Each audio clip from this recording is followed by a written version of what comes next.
Hustle culture lied to you. It convinced you that if you aren't working 60 to 80 hours a week, putting out daily operational fires and constantly on call for your business, that you're not a true founder.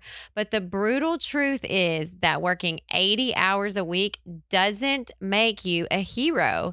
It makes you a bottleneck. If your company requires your constant, exhausting presence just to generate profit, you haven't built a high value asset. You've built a chaotic job that owns your life. Look, I am Brooke Plack, a multi 7-figure operator who built an operations empire from scratch in the trenches through raw, hard-earned experience. I was a public school teacher and wanted to make some extra cash out of my garage. I didn't learn this from some online coach that doesn't know anything about running a company other than their online coaching business. The reason I run my companies cleanly in just 25 hours a week isn't because I got lucky. It's because I engineered a strict 25-hour workweek system built on ruthless time auditing, operation cadences, and outcome-based delegation. That is a keyword I wish I could underline, star, highlight in the air for you. And today I'm pulling back the curtain on the exact operational architecture I used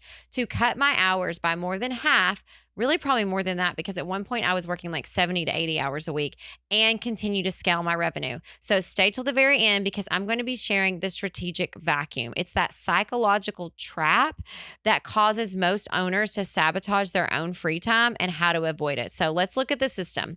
Scaling your business does not require scaling your personal hours. Moving to a 25-hour work week isn't about working faster. It's about radically changing, and listen to what I'm about to say, what you personally allow yourself to touch. Okay.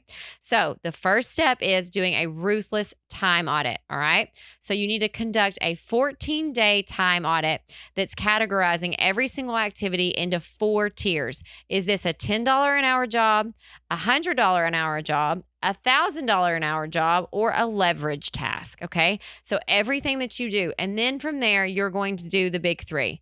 Either eliminate it, automate it, or delegate it. Not everything needs to be automated. Not everything needs to be delegated. Some things just need to be eliminated off your bucket altogether.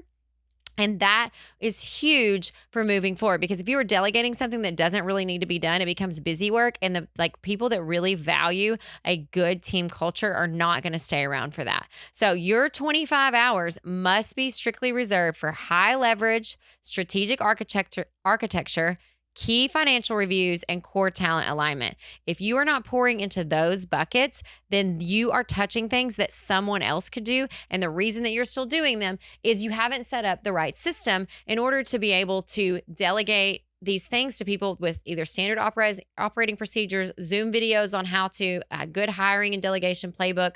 All of those things in place will keep you from having to touch all the operational things happening in your business. And if you're so tired of wearing that busy badge, if it is so exhausting to you right now, and you want to start building a real self-sustaining business asset, be sure you subscribe or follow our channel, because we drop multiple episodes a week from real people doing real work in real businesses. It's not AI generated. It is not somebody in a cloud telling you how you should do something and they've never done it themselves. This is the channel, and this is the place where you can follow along and find the resources that you have been looking for. And I wished I had 10 or 15 years earlier in my journey as an entrepreneur.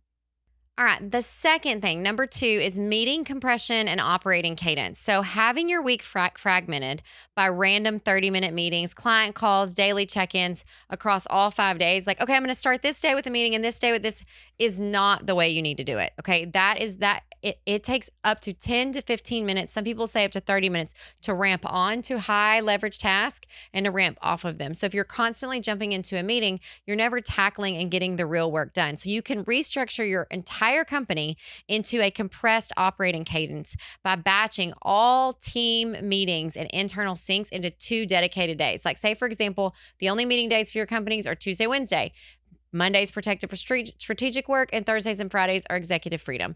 For us, we operate on a monthly, like, this is when we have our meetings, and this is when you need to touch in. Everything else happens on a digital chat in our Microsoft Teams. So we have a leadership chat, and everything else happens on there that doesn't happen in the face-to-face meetings. Now, if something big were to happen, we would call a meeting, but on a regular operating cadence, we try to make sure we're not jumping into meetings all of the time because that is going to ruin your schedule. And especially as the business owner or the business leader, like I have all of my meetings on the same day every week. So that way I know that that's meeting day. And then this is deep work day. This is deep work day, right? All right. Number 3 is outcome-based delegation and the 80% rule. I like to say the 85% rule, even though like the experts say 80%, but here we are.